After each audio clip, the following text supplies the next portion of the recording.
Eloquent English. Unlock the power of fluent English. Hi, everyone. Welcome back to Eloquent English, the English podcast where learning meets life's journey. Unlock your potential one episode at a time. We're happy to have you with us again. That's right, Carl. And today we're diving deep into a question we all face at some point. What's holding you back? Think about it. What is stopping you from chasing that dream, starting that project, or even just stepping out of your comfort zone? Oh, we're calling it out today, Helen. It's not always easy to admit, but hey, you could be better. We all could. And today we're here to help each other figure it out. Exactly. I'm Helen, and he's Carl, and together we'll explore those barriers that seem so big, but are often much smaller than they feel. This episode is going to inspire, challenge, and guide you toward breaking free from what's holding you back. Let's start with one of the biggest culprits, the fear of failure. This sneaky fear whispers all kinds of lies, like, you're not good enough, what if you mess up, or even, it's safer not to try. We've all heard it, haven't we? Oh, absolutely, Carl. Fear of failure is like a shadow, always there, lurking, convincing us to stay put. But here's the twist. Failure isn't the enemy. In fact, it's often the best teacher. True. Think about every success story you've ever heard. How often do we hear about the setbacks that paved the way for triumph?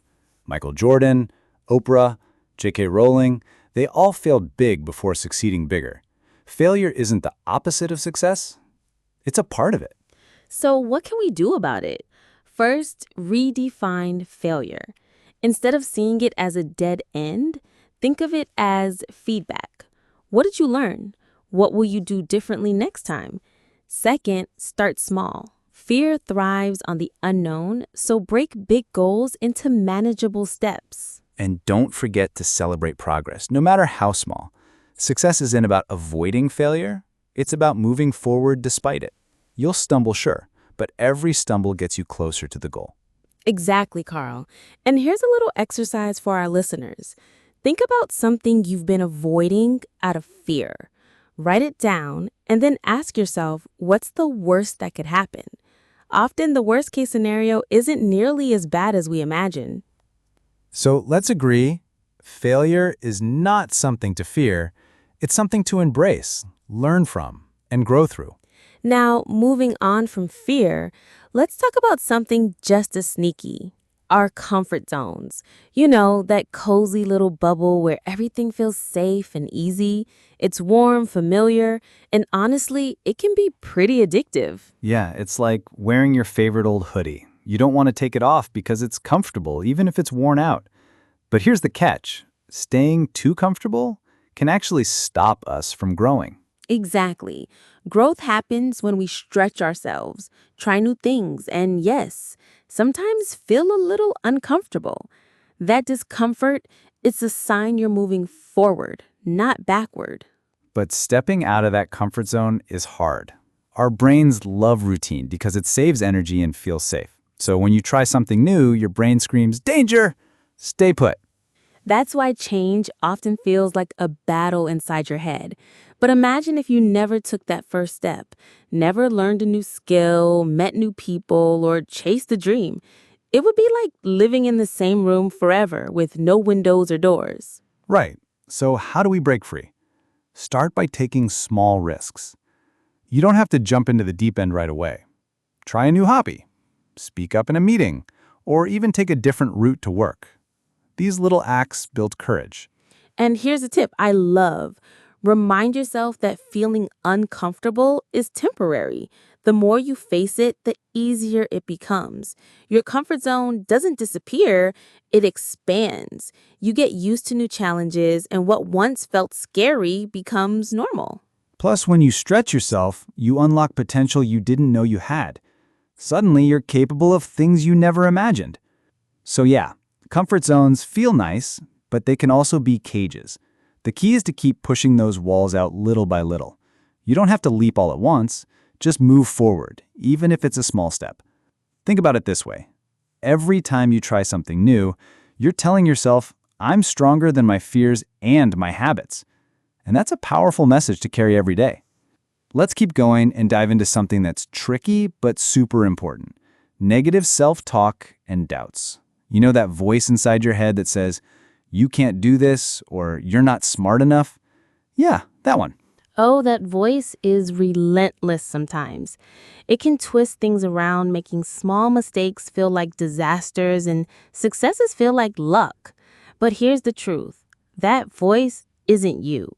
It's just old patterns or fears disguised as thoughts. Right, Helen. The way we talk to ourselves shapes how we see the world and ourselves.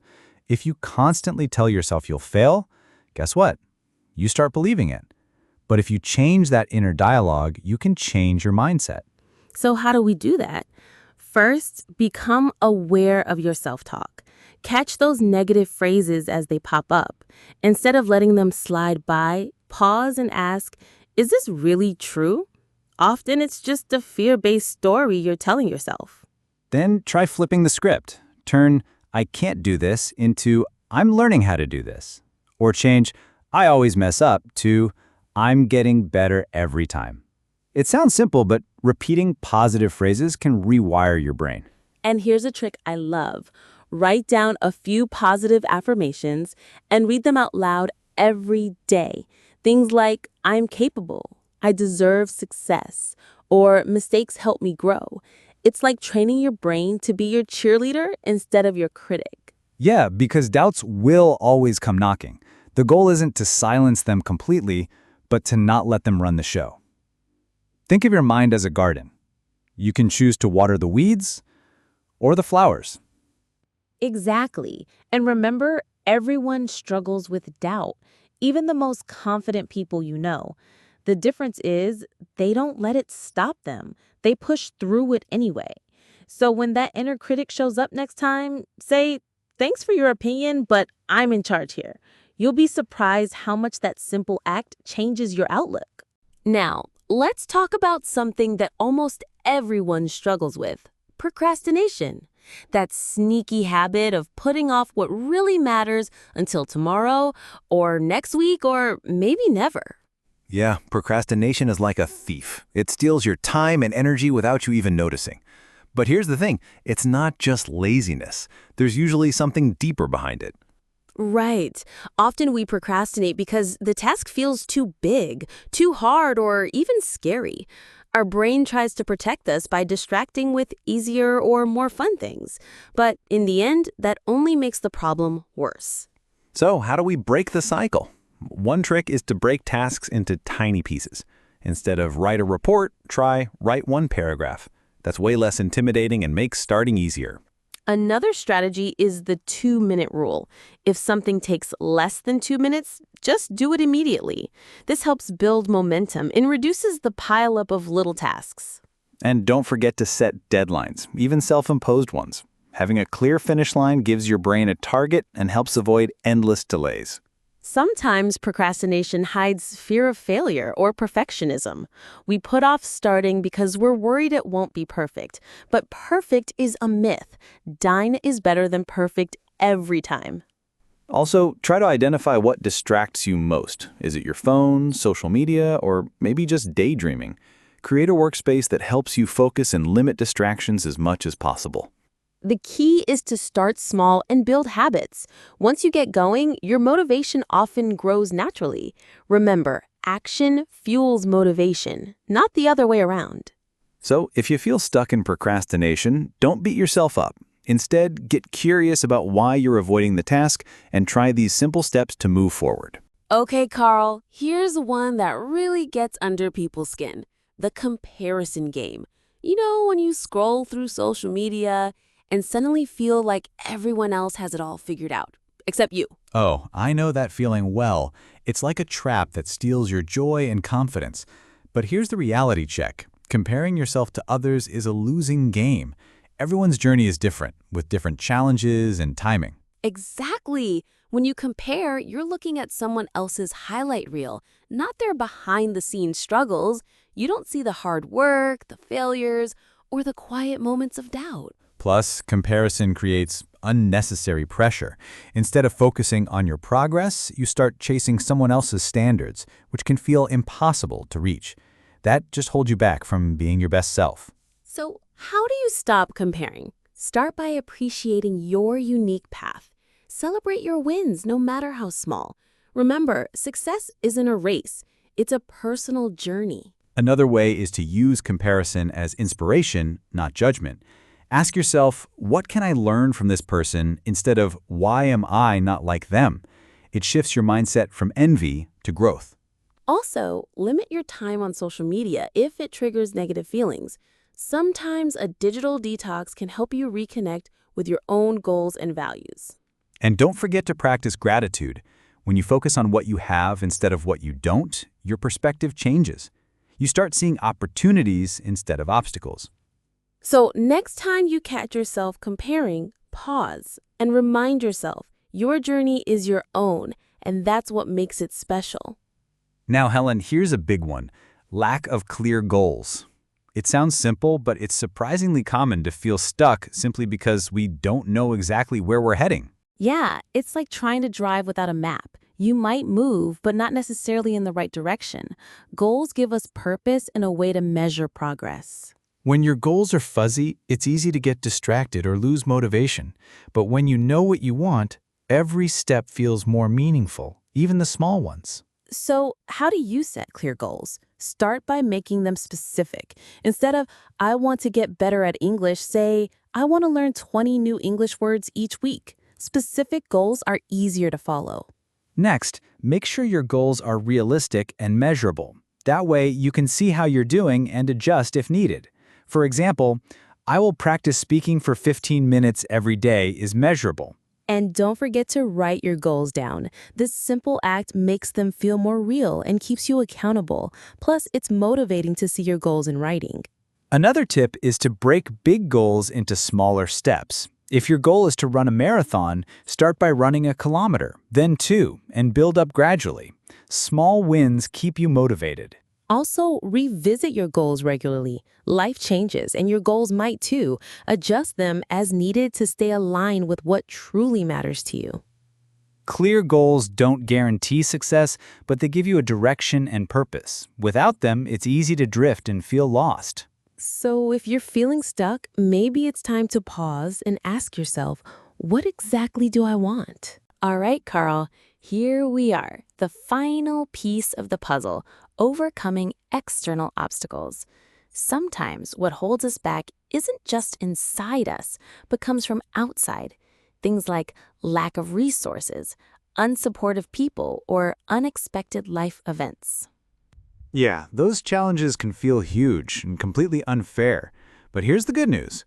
While we can't always control what happens around us, we can control how we respond. Exactly. Resilience is the key here, the ability to bounce back after setbacks. It's like being a tree in the wind. You might bend, but you don't have to break.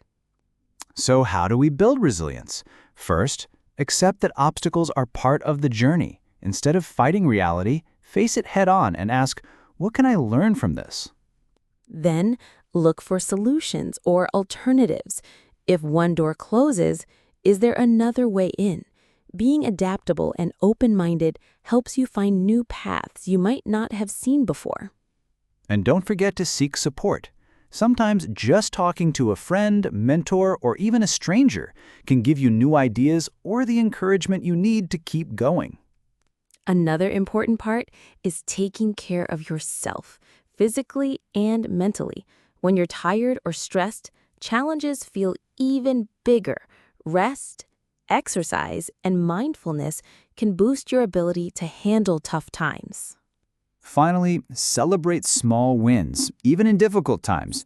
Recognizing progress builds confidence and reminds you that you're moving forward no matter what. So while external obstacles can slow you down, they don't have to stop you. With resilience, creativity, and support, you can keep moving toward your goals.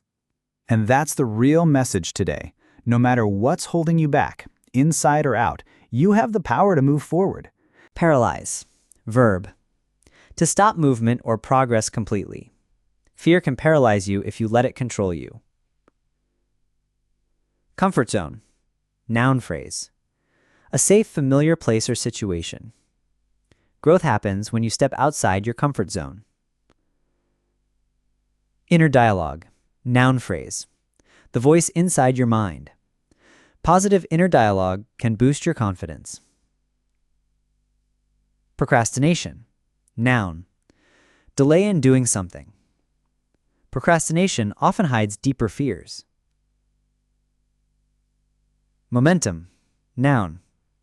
The force gained by motion or progress.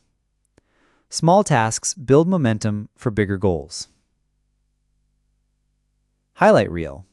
Noun phrase. A collection of best moments. Social media shows only the highlight reel. Envy. Noun. Feeling jealous of someone else's success. Envy can stop you from appreciating your own journey. Specific. Adjective. Clearly defined or identified. Set specific goals to stay focused. Measurable. Adjective. Able to be measured or counted. Measurable goals help track progress. Accountable. Adjective. Responsible for actions or results. Writing goals down makes you accountable. Resilience. Noun. Ability to recover from difficulties. Resilience helps you bounce back from setbacks. Adaptable. Adjective. Able to adjust to new conditions. Being adaptable opens up new opportunities. Mindfulness. Noun. Being fully present and aware. Mindfulness reduces stress and improves focus. Setback. Noun. A reversal or obstacle. Every setback is a chance to learn and grow. Affirmation. Noun. A positive statement to encourage oneself. Daily affirmations build confidence and positivity.